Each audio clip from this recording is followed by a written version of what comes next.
ஏன் வந்து ருத்ராஜ் கெய்க்வாட் வந்து திருப்பி ஓப்பனிங் இறங்கணும்? நான் சின்ன ஒரு ஸ்டார்ட் சொல்றேன். ஆயுஷ் மாத்ரே பவர் பிளே வந்து வெரி லீத்தல். நீ மத்த டீம்லாம் எடுத்து பார்த்தனா எல்லாமே வந்து their stealing the power play.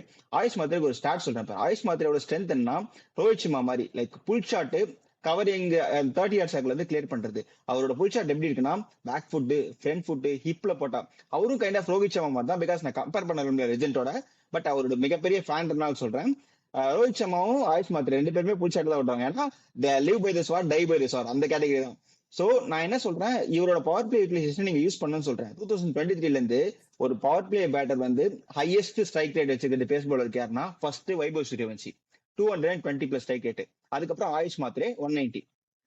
So இந்த மாதிரி ஒரு ஸ்ட்ராட்டஜிக் பிளேயரை நீங்க எதுக்கு வந்து தேவையில்லாம வந்து டிப்ளாய் பண்ணணும் அப்படின்றது வந்து நம்பர் 3 டிப்ளாய் பண்ணி கஷ்டப்படா. நீ ருத்ராஜ் வந்து இங்க இறங்குறாரு. இறங்கினதுக்கு அப்புறம் உனக்கு வந்து ஸ்லோ ஸ்டார்ட் தான் ஆகுது. எனிஹோ உனக்கு சஞ்சு சாம்சன் ஆயுஷ் மாத்ரே காம்பினேஷன் ஒர்க் ஆகுதுன்றனால இந்த டைம் ருத்ராஜ் நம்பர் 3 இறக்கிட்டு ஆயுஷ் மாத்ரே சஞ்சு சாம்சன் ஓப்பனிங் பண்ணா உனக்கு டீம் காம்பினேஷன் ஸ்ட்ரென்த் ஆகும். அண்ட் உனக்கு அவர் ஸ்பின் வந்து பெருசா ஆட மாட்டேங்கிறார். அவர் ரோலே பவர் பிளேட முடிஞ்சிடும். நீ யூனிவர்சலா பார்த்தா 7th or 8th அப்புறம் உனக்கு ஸ்பின்னர்ஸ் தான் போலனால ஐ ப்ரிஃபர் ஆயுஷ் மாத்ரே சஞ்சு சாம்சன். எப்படியாவது அது ரெண்டு பேரும் ஓப்பனிங் ஆகுங்க, டீம் இன்னும் ஸ்ட்ராங்கர் ஆகும். கண்ணெல்லாம் பூத்து போயிருச்சு இல்ல?